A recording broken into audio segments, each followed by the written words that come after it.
Fala galera, belezinha? Sejam muito bem-vindos e muito bem-vindas a mais essa aula do canal do Ciência e Brisa.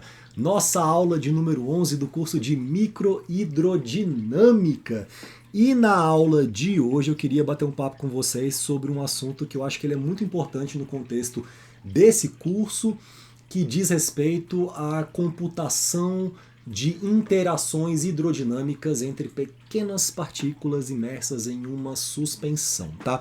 Então, qual que é o background, o landscape, o arquétipo conceitual do ponto de vista físico por trás da discussão que eu quero trazer aqui na aula de hoje? É um líquido, e esse líquido está impregnado com pequenos corpos, né? Isso podem ser partículas sólidas, esféricas, rígidas, podem ser gotas, né? Ou seja, dois óleos, dois líquidos, né? Uma emulsão, óleo em água, por exemplo, e esse corpo então são gotinhas de óleo imersas em água, então seriam esferas flexíveis, não rígidas. Nesse contexto geral de suspensões. Quando a gente tem esses corpos dentro do líquido base, esses corpos estão sujeitos a forças externas que atuam sobre eles. Então, por exemplo, uma suspensão líquida com partículas sólidas um pouco mais densas que o líquido base. Essas partículas elas vão querer sedimentar pela ação da gravidade, então elas estão sujeitas a uma ação de um campo externo, e a partir do momento em que elas começam a sedimentar, elas vão induzir um escoamento que vai gerar uma perturbação nas vizinhas, e eu vou ter essa rede invisível de interação de longo alcance entre as partículas, que nós denominamos de interações hidrodinâmicas, e que vai ser muito relevante para a gente entender o comportamento dessa classe de materiais complexos que aparece em uma série de indústrias e aplicações de interesse científico e tecnológico, né? Além também de em fenômenos naturais. Tu pensa em areia movediça, um negócio mais ou menos parecido com isso, né? Então, para a gente poder olhar para essa computação, a gente vai ter que organizar algumas ideias aqui que vão permear as leis de Faxin, as representações integrais de escoamentos de Stokes, e algumas ideias e princípios e teoremas de cunho geral, como por exemplo o princípio da superposição, essa consequência direta da linearidade das equações de Stokes. Tem muito conceito que vai vindo junto e que é importante a gente ter eles assim muito claros o tempo inteiro com a gente, porque esses conceitos vão estar atrelados a certas propriedades, inclusive matemáticas, que vão ser aqui usadas para a gente formular um modelo matemático para poder computar a interação hidrodinâmica. Tá? Então agora que a ideia é aplicar esses conceitos na construção de um modelo que vai servir como base para construção de algoritmos que vão gerar programas que resolvam esse tipo de problema. Tá? Então até aqui a gente investigou em detalhes essa dinâmica do comportamento de uma única partícula. Primeiro, lei de Faxin, né, o distúrbio de velocidade que uma única partícula vai induzir num ponto qualquer do fluido quando ela sedimenta sob a ação da gravidade, coisas do tipo. Daqui para frente a gente vai começar então a incorporar esse efeito de muitas partículas num contexto de interação hidrodinâmica. E para a gente poder fazer isso, a gente tem dois tipos de formulações possíveis que vão ganhar o nome na comunidade científica, no jargão da área, de formulação de mobilidade e formulação de resistência. Então deixa eu pegar aqui a minha canetinha e deixa eu circular algumas coisas que eu acho que vão ajudar a gente a poder ir caminhando aqui na lousa. Estou só conferindo aqui no OBS se eu estou enquadrado direitinho, tá dando para ver mais ou menos a lousa. Beleza. Aqui eu mudei o programinha de gravação, então eu estou aqui com dois monitores na confusão. Então a gente tem essas duas formulações possíveis, a formulação de mobilidade e de resistência. É interessante a gente pensar que são palavras que trazem conceitos um pouco diferentes, né? Assim, mobilidade tem a ver com essa facilidade de você fluir, e resistência é o oposto, a dificuldade. Então existe uma relação inversa entre essas formulações. Inclusive é interessante que quando essas palavras surgirem aqui nessa aula, elas vão surgir na forma de tensores de segunda ordem. Tensor mobilidade, tensor resistência. E um é o inverso do outro. Então as palavras trazem uma conotação inversa em termos de sentido, né, metafórico, metalinguístico, metafísico, e matematicamente existe uma relação também de inversão do ponto de vista matricial. Pois bem, então para a gente poder apresentar essas formulações, vamos começar do caso mais simples possível. Eu quero investigar aqui o campo de velocidade produzido no exterior de uma esfera que translada em um fluido em repouso. Então o fluido aqui parado, aqui infinito, tudo paradinho, isso aqui é longe da esfera, essas abelhinhas aí é o infinito, e ela está transladando com velocidade U0 nesse fluido em repouso, ela tem um raiozinho A, e aí, se eu recapitulo a minha representação integral para partículas rígidas, sem um campo de velocidade do escoamento imposto, né, sem um campo V infinito, o que a gente sabe é que a velocidade num ponto X do fluido, ela vai estar associada a uma integral que vai percorrer todos os pontos na superfície da partícula e que vai conectar esses pontos que estão na superfície da partícula, que eu vou usar a variável x' para me referenciar a um ponto na superfície, a esse ponto x qualquer que está no fluido, usando um propagador do distúrbio, que é a minha função de Green, que vem lá da solução fundamental. Pois bem, e aqui eu vou ter que multiplicar pela distribuição de traction. Esse T aqui é n escalar sigma. Tá? Esse aqui é o vetor de tensões, é a traction, que a gente vai ter ali correspondente a essa distribuição de uma densidade superficial de força na superfície da partícula. Só vou verificar aqui, galera, eu tenho um pouco de medo de ficar escrevendo em cima de um lugar que vocês não estão vendo, porque antigamente a minha tela ficava aqui na própria câmera. Agora ela fica no OBS aqui no outro monitor, então eu vejo uma lousa totalmente vazia, mas a minha cabecinha está aqui no canto, assim, e eu não estou vendo se eu estou escrevendo embaixo dela, mas eu acho que está ok. Então eu tenho essa distribuição de traction aqui, n escalar sigma, e essa tensão, essas forças por superfície, por unidade de área, na superfície da partícula, elas vão se comunicando com pontos lá no fluido por esse propagador do distúrbio, então a cara já conhecida, aquele I sobre R mais RR sobre R.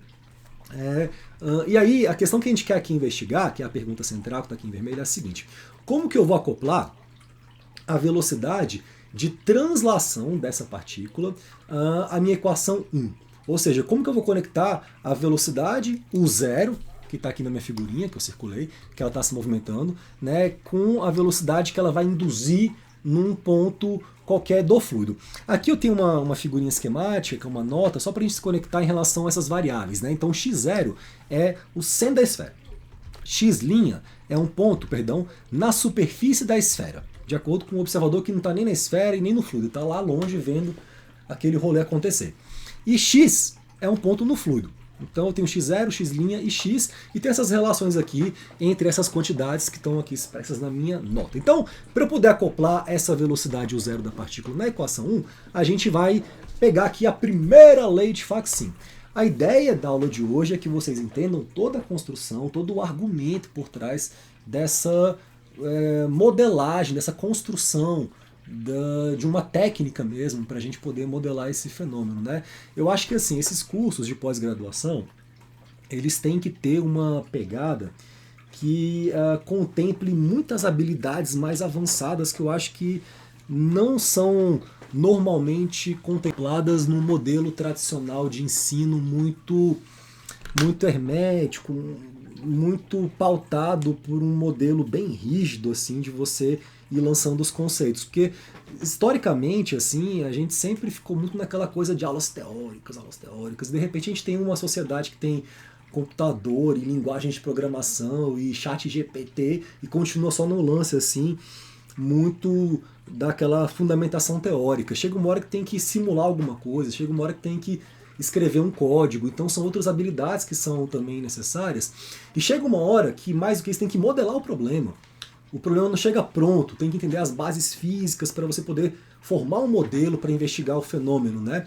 Então você vai demandando habilidades mais complexas, assim. E a gente tem que pensar que uma disciplina de pós-graduação, ela é um curso de treinamento de um cientista, né? Por mais que a sociedade não se importe mais com a figura do cientista, por mais que seja uma coisa assim meio que em extinção do ponto de vista de percepção assim de existência na sociedade, né? Você pega, por exemplo, essas fichas cadastrais para você, de coisa do governo, para você pôr uma profissão, não tem cientista. Eu já procurei, assim, né? Então não existe, né? Mas tem várias coisas, assim, tem, por exemplo, tem até uma história engraçada em relação a essa questão. Teve um amigo de uma amiga minha, de um casal de amigos meus, que ele mexia com animação gráfica, alguma coisa assim. E aí ele foi fazer algum tipo de cadastro em algum órgão público e perguntaram a profissão. E aí ele falou animador, porque ele foi pensar de animação gráfica, animador, sei lá. E aí o cara foi lá, pesquisou e falou assim, cara, ó, não achei animador, mas achei palhaço. Essa história é muito boa. Achei palhaço, pode ser? E aí ficou assim, né? Tipo, então achou que o cara era um palhaço. Nada contra os palhaços, assim, muito pelo contrário. Mas a profissão do cientista ela não existe, assim, oficialmente, né? Nem no imaginário popular. Mas a gente tem que pensar que um curso de pós-graduação é um curso de formação de cientista. Então a gente tem que tentar, assim, trazer muita clareza, não só para as deduções matemáticas, né, que a gente vai utilizar para poder entender os princípios fundamentais, os teoremas, as ideias, os conceitos centrais, mas também fazer muito esforço para ir conectando essas pontes de conceitos na construção de uma coisa que é maior, assim, que é a busca pela construção de um modelo matemático no qual a gente tenha muita consciência das limitações desse modelo, das restrições desse modelo, das hipóteses que estão sendo usadas para a construção desse modelo, porque lá para frente, quando isso virar um código de computador e tua simulação não bater, por exemplo, com um experimento, você pode saber explicar por que não bateu. Porque você assumiu coisas aqui que talvez no experimento você não consiga reproduzir. E você tem que conseguir comparar isso. Então assim que faz ciência, entendeu? E aí para isso tem que ter muitas habilidades, muitas competências. Então, dito isso, eu quero que vocês assim concentrem a atenção de vocês, entenderem as ideias centrais, as conexões entre esses blocos de ideia, as limitações que a gente está aqui assumindo, as generalidades do que estão aqui sendo também, do que está sendo aqui construído, tá? Então, beleza, eu vou pegar então a minha primeira lei de Faxin, porque aqui o objetivo lembre-se, eu acoplar a equação 1, o quê? A velocidade quem? Da esfera, o zero. Então, a minha primeira lei de Faxin, que é a lei da força, a segunda eu fiquei brincando com ela, do torque, para falar de fluido magnético e tal, foi mó legal as últimas duas aulas. Então a primeira lei de Faxin da força, ela vai me dar essa relação entre a força hidrodinâmica, que eu estou na partícula, aqui a viscosidade do fluido, o raio da partícula, uma integral na superfície da partícula, aqui eu não tenho uma velocidade imposta pelo infinito, o fluido não incide, o meio está aquiescente a princípio, é o caso mais simples, então esse V infinito é zero, o zero é a própria velocidade da esfera, integro em ds, tudo aqui é meio que constante, então eu vou integrar isso aqui em ds, integral em ds na superfície de uma esfera é 4π ao quadrado, que é a área. Então aqui eu tenho uma expressão que relaciona a força, uma coisa que multiplica a minha área.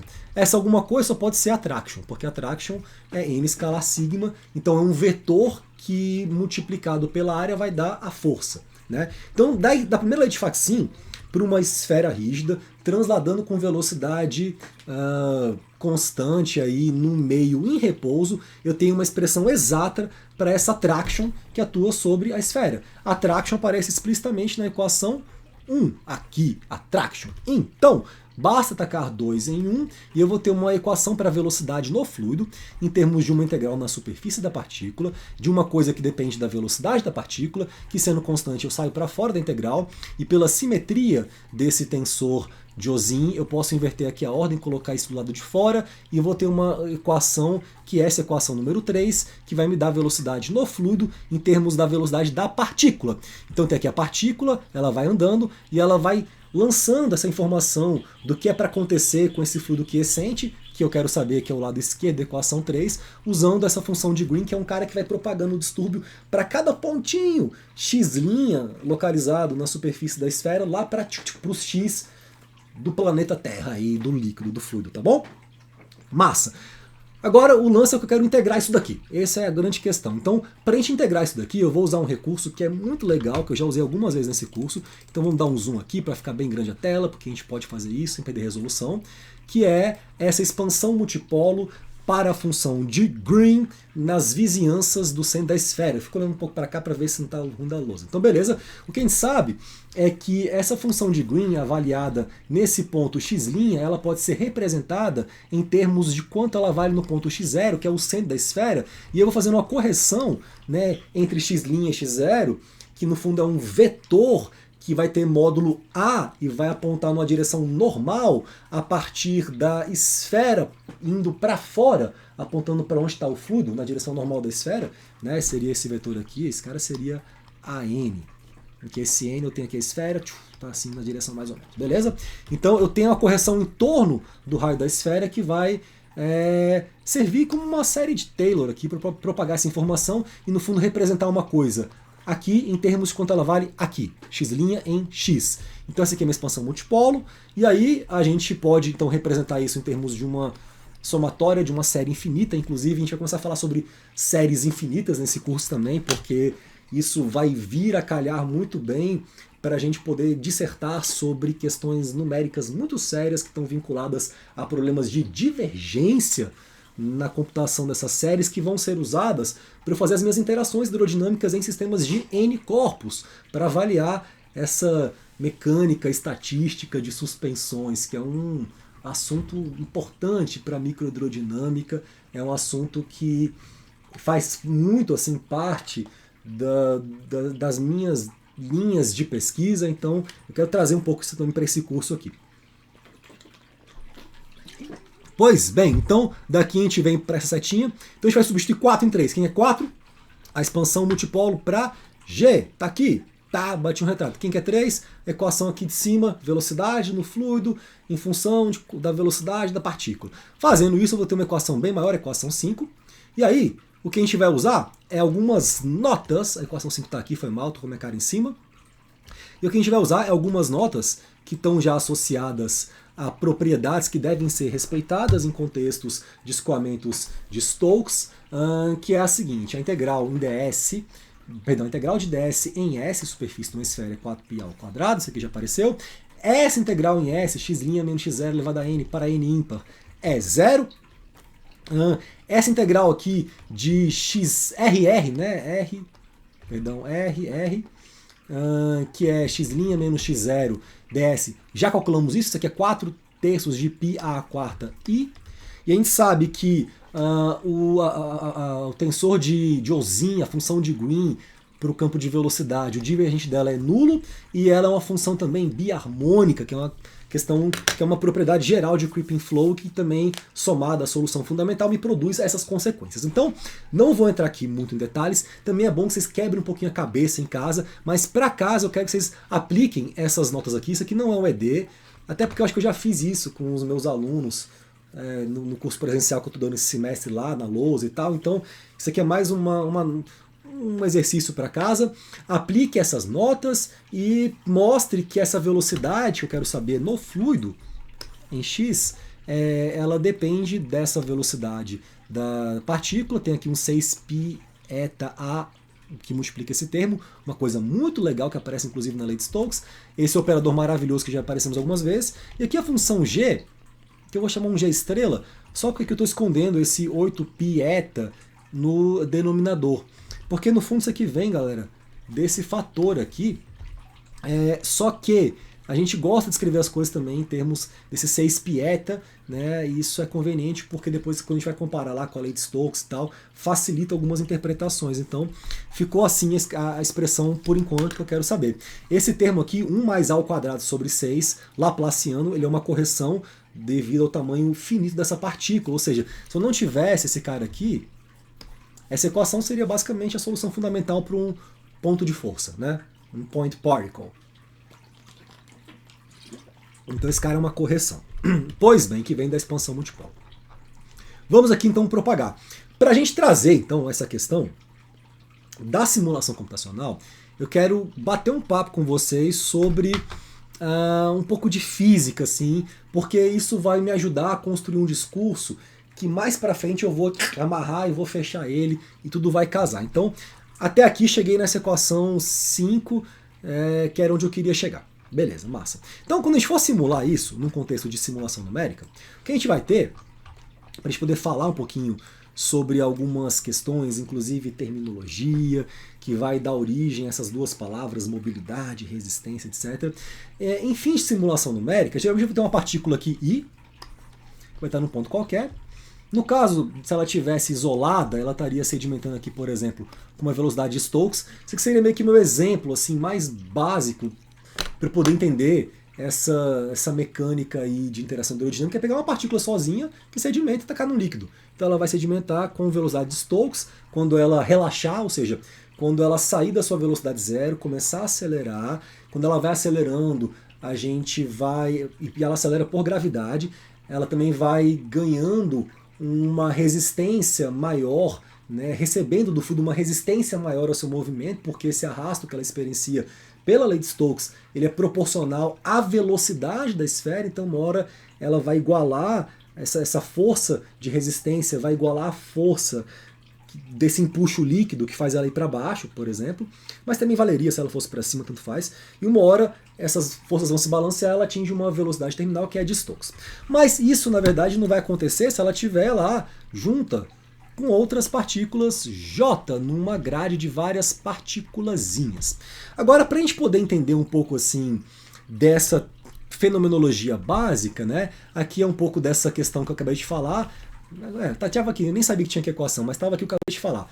A lei de Stokes, o empuxo líquido, né? A velocidade de Stokes é aquela velocidade vinculada a esse balanço, né? Então isso aqui, se eu isolar, eu tenho essa expressão aqui, 2 sobre 9, eta, etc. Já falei sobre isso.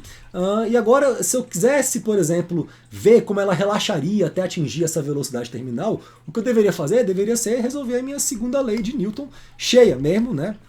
Com o termo inercial, o termo da massa, que esse cara é importante, e é esse termo que vai ser o termo central nessa diferenciação de uma escolha por uma formulação que vai ser ou de mobilidade ou de resistência para computar as interações hidrodinâmicas. Eu estou trazendo um pouco essas palavras já, assim, um pouco antes, mesmo que vocês não saibam o que isso significa, para vocês irem se acostumando um pouco com esses conceitos, ideias, e depois a coisa vai se amarrar, eu prometo. Eu, assim, às vezes sou lembrado pelos meus alunos como uma pessoa que faz muitos parênteses, mas eu fecho os meus parênteses. Podem perceber em qualquer vídeo aí. Eu abro um monte de parênteses, com certeza, mas eu fecho todos, assim. Isso é cabeça de programador, assim. Na minha aula, eu tô aqui viajando, improvisando e tal, mas eu tenho na minha cabeça, assim, e é uma coisa natural, não é uma coisa assim, não anoto nada, tal, porque antes da aula eu olho para minha aula, e aí quando eu vou falar, já sei mais ou menos onde as coisas vão chegar. E eu preparo as aulas, então é só isso. Né? Mas a gente fecha os parênteses, tá? Então aqui a gente tem a segunda lei de Newton, o termo inercial, a força, na verdade, de arrasto. Repare que aqui não tem o S, aqui é a velocidade instantânea da partícula. Ela vira o S quando eu já assumo que esses caras se igualaram, tá? E aqui faltou um negócio que até é bom corrigir, que eu vou aplicar prova essa semaninha de Fluidos 2, eu cobro os aluninhos se eles esquecem de sinalizar que é vetor, e esse G estava sem o meu símbolo de vetor, que inclusive ficou com uma fonte, uma coisa muito grande. Então Gzinho vetor, top, agora eu posso voltar a minha canetinha para continuar. Então, se eu fosse aqui, por exemplo, propor uma escala para adimensionalizar essa equação aqui de cima, usando, por exemplo, a minha velocidade de Stokes, e aí construindo uma velocidade U estrela em função disso, e por um tempo também não dimensional, usar esse tempo A sobre o S, que é o tempo que uma partícula de raio A sedimentando com velocidade de Stokes demora para cruzar uma distância equivalente ao seu próprio raio. É um tempo característico dessa física. Tacando então essa proposta de adimensionalização da equação governante, o que vai acontecer aqui depois que eu dividir por esse termo aqui, é que eu vou ter uma equação não dimensional muito interessante, em que aqui eu vou ter um termo que é μs sobre 6 pieta a ao quadrado. Esse cara é um parâmetro adimensional que eu chamo de número de Stokes, e ele mede a inércia da partícula, basicamente isso. A inércia no sentido do tempo que ela demora para entender os distúrbios que a acometem. Então a coisa da interação hidrodinâmica, ela tem a ver com essa coisa de distúrbios o tempo inteiro que vão tentar fazer com que uma partícula ali no meio daquela confusão vá para cá, vai para lá, e esses distúrbios eles levam um tempo para se propagar no fluido, e a partícula, se ela for um pouco mais pesada, ela vai demorar um pouco mais de tempo para entender para onde que ela tem que ir, porque existe uma correspondência entre a inércia de um corpo e a sua massa, isso é óbvio. Eu sempre dou aquele exemplo, se você é o flanelinha de um porto e você quer ajudar aquele navio gigantesco assim a fazer uma manobra para parar no porto, você tem que dar os comandos para o cara que está lá pilotando o navio muito tempo antes. Por isso que o prático, que é essa profissão, né, o cara que organiza lá o trânsito no porto, ganha um salário absurdo, assim, porque é uma coisa que envolve experiência, envolve intuição, o cara tem que saber para onde está indo o vento, para onde está vindo o navio, como é que são as correntes naquele porto ali, porque qualquer coisa que o navio tem que fazer para ir ajustando, demora para ele, não é instantâneo que ele... Manobrar um navio não é que você manobrar, por exemplo, uma bike. Né? É fácil pensar isso, porque a massa tem a ver com essa inércia, esse atraso, essa demora em entender as coisas. Então a gente vai aqui interpretar o número de Stokes desse jeito. E a minha equação não dimensional é essa equação muito simples. Stokes deu dt e tal. Olha, aqui ela está já adimensionalizada. Veja que quando o Stokes é zero, esse cara não existe. Então eu vou ter um balanço na direção da gravidade entre esses dois termos. A velocidade dela, não dimensional, o estrela, vai ser igual a menos EZ. Ou seja, ela vai cair para baixo no sentido da gravidade com velocidade de Stokes, porque o estrela é U sobre o S. Então eu recupero o que eu esperaria. Agora, como que ela sai de zero até chegar na velocidade U estrela igual a 1, isso depende do número de Stokes. Então o que a gente poderia fazer aqui, para vocês entenderem mais ou menos o que eu quero falar sobre inércia de partícula, é um gráfico muito simples, que eu acho que cabe aqui. Vou fazer bem pequenininho aqui. Ó. Pá, tem aqui um plot. Aí eu tenho aqui, sei lá, velocidade U, estrela, pá, e aqui eu tenho tempo, estrela, pá. E aí esse cara vai sair de zero, um pouquinho em módulo, para ficar mais fácil. Ele vai saturar aqui em 1, beleza. E aí eu vou ter aqui a minha canetinha, que demora um tempo esse cara fazer isso aqui. Pá, chegou aqui, pronto, canetinha azul. Aí, dependendo da partícula, eu posso ter um caminho que ela é mais rápido, aquela, opa, sobe aqui, pá, mas saturou em 1. Estou desenhando aqui na hora esse gráfico. Ou posso ter uma partícula mais lenta, que ela demora, mas uma hora ela satura aqui. Todo mundo satura aqui em 1. Estão vendo? Saturação aqui. Então, o que esse gráfico mostra, na verdade, seria basicamente aqui eu estou aumentando o Stokes. Conforme eu aumento o Stokes, demora mais tempo para ela poder entender as coisas. Stokes baixo, ela rapidamente entende. Então o Stokes tendendo a zero seria uma partícula que ela instantaneamente, você lançou ela, instantaneamente ela relaxou. Tem um salto aqui, ó, pá, um data de Dirac no eixo Y desse gráfico. Seria Stokes 0. Aí ela saturou. Stokes 0.001, rapidinho, 0.1. Então eu vou aumentando o Stokes, eu vou aumentando o tempo que demora para a partícula sedimentar. Isso aqui é um conceito fundamental que diz respeito à inércia de partícula, tá? E que vai ser o grande diferencial entre a construção de uma formulação mobilidade e resistência. Pois bem, chegamos aqui na velocidade de Stokes. O que acontece pra gente é que, na verdade, essa equação aqui, essa segunda lei de Newton aqui, original, ela vale para uma única partícula. Até vou aumentar aqui a coisa. Se eu tivesse várias partículas, eu teria que ter aqui, ó, mais, cadê?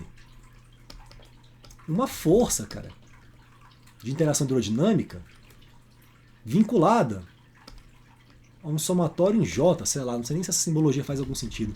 Na verdade, o melhor seria falar assim, teria mais um somatório para J diferente de I da força por interação hidrodinâmica que J faz em I, sei lá, alguma coisa assim. Teria que computar aqui umas forças a mais, vinculadas às interações hidrodinâmicas. Então vamos olhar aqui então para essa questão, usando o que a gente meio que já sabe. Num contexto em que o escoamento, na verdade, no infinito, pelo que a gente viu até agora, ele é gerado pelo deslocamento de uma outra partícula esférica, então o que na lei de Faxin vinha como V infinito, e que naquele caso que eu comecei a aula de hoje, a equação 1, era zero esse V infinito, porque era uma esfera transladando no fluido em repouso, aqui eu vou começar a inverter um pouquinho as coisas. Eu vou falar, tá, se eu quisesse ter naquela equação ali da força um campo V infinito, tem um escoamento, mas, na verdade, esse campo V infinito, ele não é um campo que eu impus, é um campo que foi gerado por uma outra partícula lá, né, V'. Então tem esse índice linha para o distúrbio e esse índice linha para o infinito que é no fluido, mas aqui eu estou igualando esses termos. Né, esse distúrbio numa partícula ali, que poderia ser enxergado como um escoamento imposto, ele na verdade veio pela presença de uma outra partícula ali, que gerou o próprio distúrbio. Tá? Então, a força hidrodinâmica que essa minha esferinha A iria experienciar, nesse contexto, eu vou chamar de esfera alfa, isso aqui é a primeira lei de Faxin, tem até aqui uma notinha, eu até vou aumentar aqui, até peguei aqui a aula 8, peguei a minha primeira lei de Faxin da aula 8, só que no lugar de V infinito aqui, eu vou jogar V', tá bom? É o distúrbio, perfeito? Então V' é o distúrbio de velocidade gerado pelo movimento de uma outra partícula beta avaliado no centro de alfa. Então agora sim, eu estou falando, beleza, aqui a minha lei de Stokes foi uma partícula aqui isolada. Mas agora eu quero somar aqui essa força que essa partícula vai experienciar, vou chamar ela agora de alfa, M-alfa, por exemplo, sei lá, se tiver outras partículas beta. E vou modelar essa força alfa, usando a minha primeira lei de Faxin, vem para cá, e tacando aqui um campo de velocidade do infinito, na verdade, que é um distúrbio gerado por uma outra partícula beta. E aqui eu vou para beta, porque eu já sei, já obtive da minha última aula, alguma aula para trás, uma expressão para esse campo de velocidade, que essa esfera beta gera no centro da outra, que é isso daqui. Né? Deixa eu vir para cá, papá. Esse V', que é esse distúrbio no fluido induzido pela presença de beta, isso aqui é menos 6 pieta A beta U beta. Então agora eu vou usar esse índice beta para falar quem é a partícula que está gerando o distúrbio V', isso é importante. Esse U beta é a velocidade da partícula beta. Né? Escalar aquela minha função de Green, G estrela, com aquele 1,8π embaixo. Isso aqui vem da solução fundamental. E aqui eu tenho o raio então da partícula beta. Tá? Então esse cara aqui é o distúrbio de velocidade induzido em um fluido quiescente pelo movimento de uma partícula beta que se desloca induzindo um Stokes flow. No fundo, esse 6 pieta alfa, esse cara aqui, é a força de Stokes que atuaria numa partícula beta isolada. Né? E se eu tenho então uma partícula beta isolada, e ela vai induzir um distúrbio, esse distúrbio é V', e eu calculo isso usando o meu tensor de Ozin com a correção do tamanho finito da partícula beta. Perfeito? Só que eu poderia falar o seguinte, esse 6 pieta A, U, isso aqui seria a força hidrodinâmica que eu estou em beta. No caso de uma partícula beta isolada. Tá? Então seria a força hidrodinâmica. E aí, a equação 2, eu poderia rearranjá-la colocando aqui no lugar de 1 vezes 6 pieta A, simplesmente F beta aqui. Porque eu fico então com uma estrutura bem legal, né? Um tensor de segunda ordem, com a correção do tamanho finito, que propaga a força, esse distúrbio, e induz esse distúrbio no campo de velocidade do fluido num ponto X qualquer. Tá? Tacando a minha equação 3, que é esse V', na equação 1, a nova equação 1, na verdade, né? Porque agora que eu percebi que a minha equação 1 não deveria ser 1, porque isso aqui era uma lousa antiga, eu estou usando duas equações na mesma lousa. Mas a equação que eu estou falando é essa aqui agora. Então vocês se organizem internamente, anote a aula, essa equação que eu estou falando aqui, que é a primeira lei de Faxin. Tá? Se eu pego a primeira lei de Faxin e no lugar do V', eu somo o V', eu pego e coloco a equação 2, equação 2 para V', que é o V' de beta, eu chego nisso daqui. Uma coisa que a gente tem que ter muito cuidado, galera, que é importante de entender é o seguinte. Repare que aqui eu estou fazendo basicamente o seguinte processo. Eu estou assumindo, porque eu tenho duas partículas alfa e beta agora. E aí, eu sei pela primeira lei de Faxin que isso aqui é uma verdade absoluta. Né? A força hidrodinâmica que atua numa esfera que translada num fluido que também tem uma velocidade V infinito. Agora, no meu caso, essa velocidade V infinito, ela é gerada pela presença de outros corpos que induzem escoamentos. Então eu estou assumindo agora uma partícula alfa e uma partícula beta. Duas. Bom, a força hidrodinâmica que vai atuar na partícula alfa pela lei de Faxin é essa. Isso aqui é a velocidade da partícula alfa e aqui é o distúrbio. Agora, esse distúrbio, ele vem da partícula beta. Mas quando ele aparece aqui, eu estou assumindo uma partícula beta que está sujeita a uma força que é como se ela estivesse sozinha. Não tem aqui mais um somatório de alguma coisa. Então, na prática, as duas estão ali juntas. Não tem assim, eu assumo que uma está sozinha e eu faço uma reflexão desse distúrbio para outra. Mas rigorosamente eu deveria pegar aqui e voltar essa reflexão, ficar batendo as duas. Porque as duas estão sempre juntas. Então existe inclusive uma técnica, um método que a gente usa quando é para fazer uma simulação bem precisa só com duas partículas, apenas com duas partículas, que chama método das reflexões, em que você vai, primeira reflexão, segunda reflexão, terceira reflexão, até que isso vai dando uma série, mas que ela converge muito rápido. E nessas reflexões é como se eu conseguisse capturar todo o far field e o near field dessa interação de longo alcance entre esses corpos. Aqui eu estou já pensando numa aplicação para N corpos. Então fazer meio que uma reflexão só. Eu assumo que a minha partícula beta está meio que isolada, seria a força que atua sobre ela, e se ela estivesse isolada, ela iria gerar um distúrbio lá num ponto X qualquer, velhinha, que seria propagado por essa função de Green corrigida por esse tamanho fino da partícula que vem da expansão multipolo. Aí esse velhinha chega e bate na partícula alfa, entra aqui. Mas na verdade esse cara mudaria a força que a partícula alfa iria experienciar. E aí, essa força vai mudar também a velocidade da partícula alfa, evidentemente. Porque quando eu pego essa força aqui, ó, e ponho ela aqui, por exemplo, na minha segunda lei de Newton, força que a beta faz em alfa, vai mudar a velocidade dela. Se muda a velocidade dela, vai mudar uma outra forcinha que deveria aparecer aqui embaixo, na beta. Mais uma força por interação. Tá muito ruim a minha simbologia, porque eu estou aqui usando uma simbologia ali, eu uso alfa, mas entenda o que eu estou falando, sei lá. Né? Então, eu não estou considerando aqui uma correção da força que a alfa faz em beta. Sei lá, não tem isso daqui. Não estou considerando. Tá sozinha. É uma reflexão só. Mas isso vai ser suficiente para a gente capturar bem o far field e o near field. Quando tem duas esferas muito próximas e tal, a gente pode usar modelos numéricos mais simples para computar essa física, principalmente quando a gente estiver interessado em usar essas simulações para obter propriedades de transporte efetivas nessas simulações. Então, tem muitas coisas implícitas e assumidas aqui. E, cara, você fica a vida inteira estudando e você ainda não entende um monte de coisa, assim. Eu acho esse assunto, assim, microhidrodinâmica, dos assuntos que eu mexo, o mais complicado de todos, assim.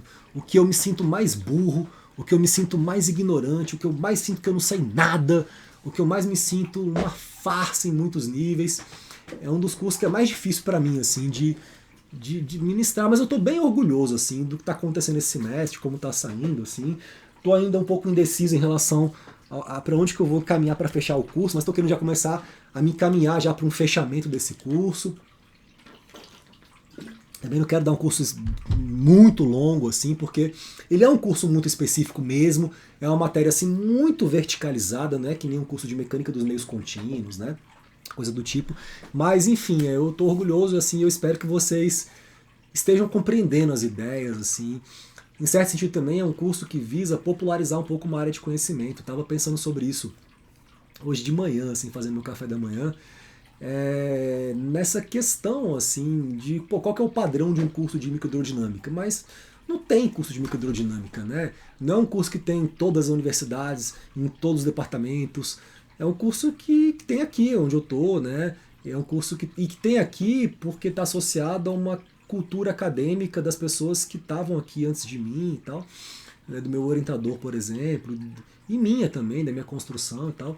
Então, acaba que você tem muita liberdade, assim, e tem que construir isso, sempre fazendo um recorte, né? E esse recorte tem que ter um início, um meio e um fim, tem que contar uma história. Então, uma hora esse curso vai se encerrar, não vai ser tão distante, vai ser logo, eu prometo, mas tem coisas que eu quero falar ainda para vocês. Bom, dito isso, então vamos caminhar aqui. A gente tem essa equação 4 maravilhosa, que agora eu já estou aplicando então um contexto de N esferas e usando o que seria o princípio da superposição, que vem dessa linearidade desses escoamentos que se somam, né, para falar que a força em alfa vinculada, e isso vale para qualquer partícula alfa, 1, 2, 3, N, vinculadas a outras partículas beta, diferentes de alfa num somatório com N partículas, olha que coisa mais bonita.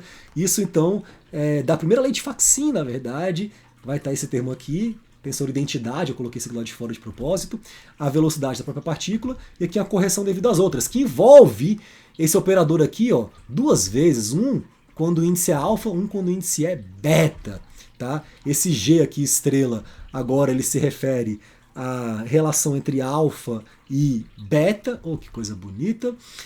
E aqui eu vou ter a força atuando na partícula beta, equação 4.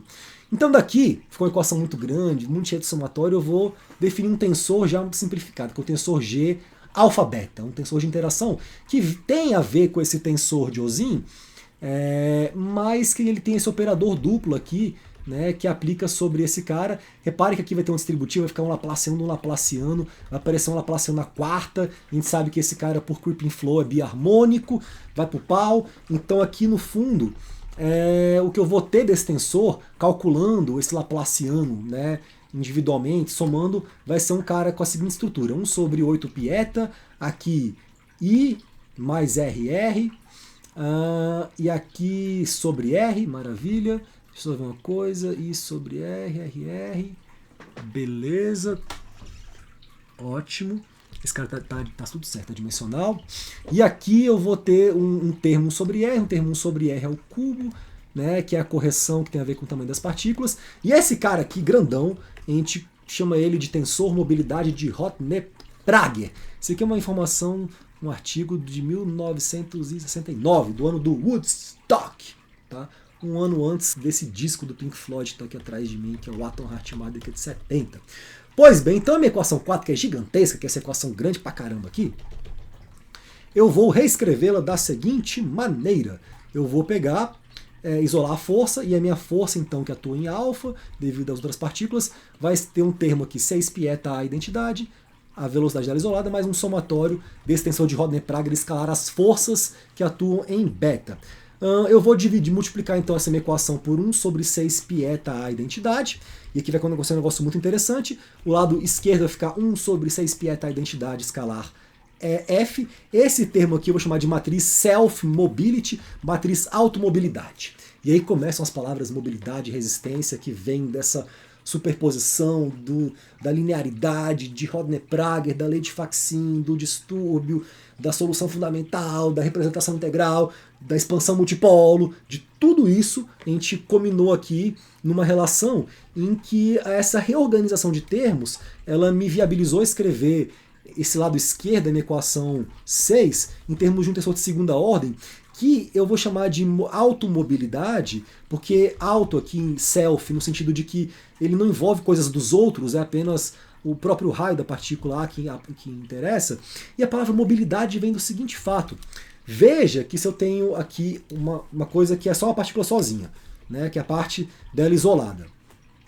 Depois eu vou ter aqui a correção. E a parte dela isolada, ou seja, eu estou com a partícula sozinha no líquido e ela quer andar. Se ela está andando num líquido muito mais viscoso, muito viscoso, ela vai sentir que ela tem menos mobilidade para caminhar. É mais difícil, está muito viscoso. Então eu tenho uma coisa que é uma matriz e que ela vai diminuir de intensidade conforme eu aumentar, por exemplo, a viscosidade do meio.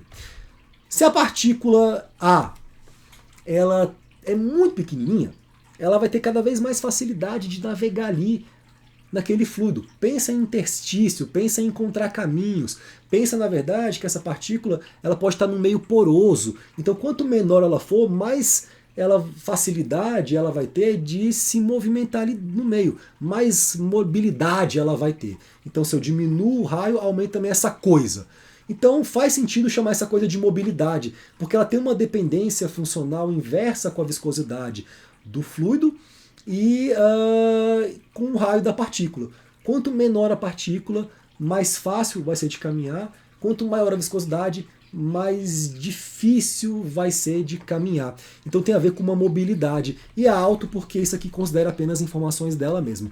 Então eu vou chamar isso aqui de matriz automobilidade.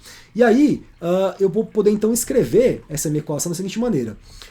Isolando esse termo da velocidade, eu vou ter que a velocidade dela, da partícula alfa, vai ser menos a matriz self-mobility, escalar a força que atua em alfa, mais um somatório de um tensor mobilidade Rodner-Prager, que vai computar alfa e beta, né, mas que vai multiplicar escalarmente as forças que atuam apenas em beta. E essa é a minha equação 7. Essa equação aqui, ela poderia ser colocada numa notação matricial por um sistema maior, com N partículas, da seguinte maneira. Vou pegar aqui partícula 1, partícula 2, partícula 3, partícula 4, partícula etc. N. Cada termo aqui é um vetor, e aqui eu vou ter a matriz mobilidade self1, self2, self3, self-n, e aqui eu vou ter o tensor mobilidade Rodner-Prager, que vai linkar 2 com 1. Aqui o tensor mobilidade, que vai linkar 3 com 1. E aqui o tensor que vai linkar n com 1. Vai ser um somatório aqui que vai acontecer nesse sentido, e que vai multiplicar sempre a força em 1, a força em 2, a força em 3, a força em n. Ou seja, essa realocação de termos aqui, ela respeita a equação 7, na verdade, mas ela é colocada em termos do que a gente chamaria de Grand Mobility Matrix, uma grande matriz mobilidade, para a gente entender a ordem de grandeza desses termos. Isso vai estar vinculado a custo computacional quando isso for ser traduzido ou aplicado a um contexto de simulação de muitos corpos. É importante você ter em mente, como eu falei, que cada termo aqui nessa realocação, nessa forma de organização, é um vetor. Logo, cada termo dessa matriz, grande matriz mobilidade, é uma matriz 3x3. Então esse cara é uma matriz 3x3, esse cara também. Ou seja, esse cara aqui, se eu tiver n partículas, ele é 3n por 3n. É grande pra caramba esse sistema que eu tenho aqui. Agora, claro, não é caro fazer multiplicação de matriz, mas é muito caro inverter matriz, tá? Então isso vai, na verdade, estar no coração do cerne entre essa diferenciação do que seria uma formulação de mobilidade e resistência, e vocês vão ver comigo assim, porque é muito mais caro simular um problema usando uma formulação de resistência. Mas ainda não apresentei o que seria essa formulação de resistência, tá? Só para a gente então avançar e finalizar aqui, falta bem pouquinho, tá, galera? Tô já acaba aqui já a aula, estamos no finalzinho.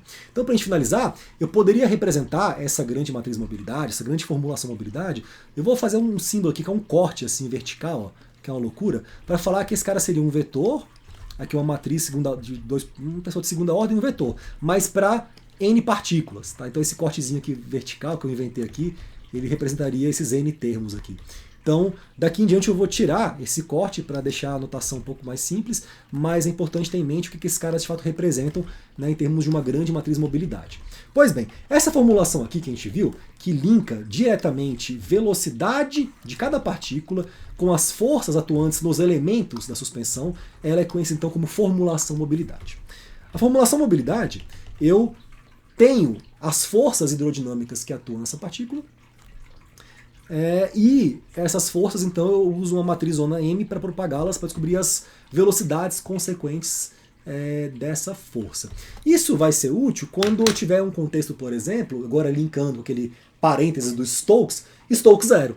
Quando a inércia é muito baixa, que a partícula instantaneamente responde aos distúrbios, eu vou ter um equilíbrio de forças o tempo inteiro entre as forças hidrodinâmicas que atuam numa partícula com as forças não hidrodinâmicas, que vai ser gravidade, coisa que eu meio que já conheço. Então, por isso, quando a gente vai usar uma formulação de mobilidade, essas forças que a gente põe em beta não são as forças hidrodinâmicas, são as forças que vão balancear as hidrodinâmicas, porque eu vou estar já num contexto de uma formulação de mobilidade. Agora, se eu quero saber a força hidrodinâmica mesmo que atua naquele instante, porque eu estou num contexto de Stokes diferente de zero, finito, em que eu não tenho um balanço instantâneo entre as forças não hidrodinâmicas com a força hidrodinâmica atuando em cima de cada partícula, e tem que conhecer essa força hidrodinâmica, essa força vem por uma relação em que eu vou inverter a matriz mobilidade e multiplicar por U, então multipliquei os lados pela inversa de M, né? M inversa escalar M da identidade, é que eu consigo isolar e inverter. Então essa força hidrodinâmica seria uma matriz que seria a inversa da mobilidade, que eu vou chamar de matriz resistência, e que, porra, se a matriz mobilidade já é esse cara gigante, inverter esse cara, aí sim é caro, aí fica muito caro, véio. Aí fica muito, muito caro.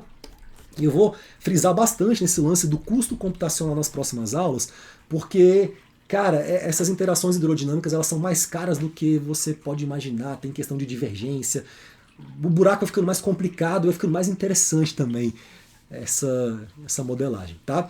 Então, para a gente resumir aqui a aula de hoje, assim, o finalzinho, eu vou ler esse último parágrafo, a gente acaba aqui, que eu já cansei, já estamos aqui já, velho, há 49 minutos falando, mas tá bom também, acho que tá um tema bom para a densidade da aula, para o assunto. Essa é uma aula que eu estou um tempo já para gravar agora, então vamos consolidar isso para a gente poder dar um gás e avançar aqui nesse curso, tá?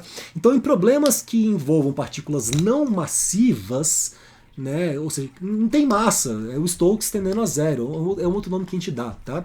A gente poderia usar a formulação mobilidade diretamente, né, que é computacionalmente muito vantajosa em relação à formulação de resistências, que envolve inversão de matrizes grandes e totalmente não esparsas, que é um outro problema que eu vou ter que pedir ajuda para os meus amigos da álgebra linear para me ajudar com isso, né? E aí você vê a beleza, cara, tipo, desses assuntos que se entrelaçam, né? Você faz um curso lá na engenharia mecânica, introdução à álgebra linear, no segundo semestre, nem sabe o que serve, fala, pô, isso aqui não serve pra nada, de repente eu tô...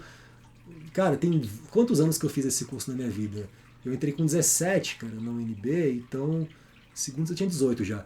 Eu ouvi falar em álgebra linear com 18 anos de idade, eu tenho 39, tem 21 anos que eu comecei a estudar álgebra linear.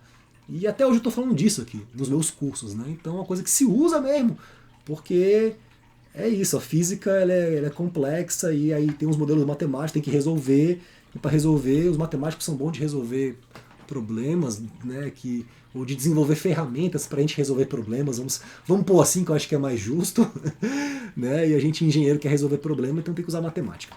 Pois bem, então, só para finalizar, né, em contextos nos quais a partícula possui inércia não desprezível, a gente tem que conhecer as forças por interação hidrodinâmica que vão ser manifestadas devido à interação com o próprio fluido. E aí, nesses limites, a formulação resistência, apesar de muito mais cara, é a única saída. Então agora nessa aula a gente abordou interação hidrodinâmica, tensor mobilidade de Rodner-Prager, formulação de mobilidade e resistência, tudo isso visando a aplicação de simulação em problemas de N-corpos. E na aula que vem eu começar a aula falando sobre a série harmônica, a divergência da série harmônica, porque esse é o próximo problema para a gente ter que lidar. Ou seja, agora eu volto para o cálculo 2, que é do mesmo semestre que eu fiz quando eu fiz álgebra linear, né? E está aparecendo aqui nesse curso. Mas esse é um assunto para a próxima aula, espero que tenham compreendido, entendido os assuntos da aula de hoje. Deixem um feedback aí. Tem alguém fazendo esse curso, pessoal? Eu, às vezes me pergunto se tem alguém fazendo além dos meus alunos da UNB, assim, porque tenho tido pouco feedback, assim. Tive alguns esporádicos, mas estão fazendo ainda, já desistiram do curso. Eu, às vezes, eu fiquei um tempão sem gravar aula desse curso também, fiquei doente, minha mulher ficou doente, minha filha ficou doente, tive 2 semanas super difíceis, né? Aí minha máquina de casa me deu problema também, mas agora eu tô aqui, cara, ressurgindo das cinzas, como uma fênix e voltando para finalizar, consolidar esse curso. Como eu disse nessa aula, os meus parênteses, eles existem, mas eu estou sempre tentando fechar meus parênteses, tá? Sempre tem 1 milhão de abas abertas aqui na minha cabeça. Então, obrigado pela atenção, gratidão e até a próxima aula do canal do Ciência e Brisa. É nóis!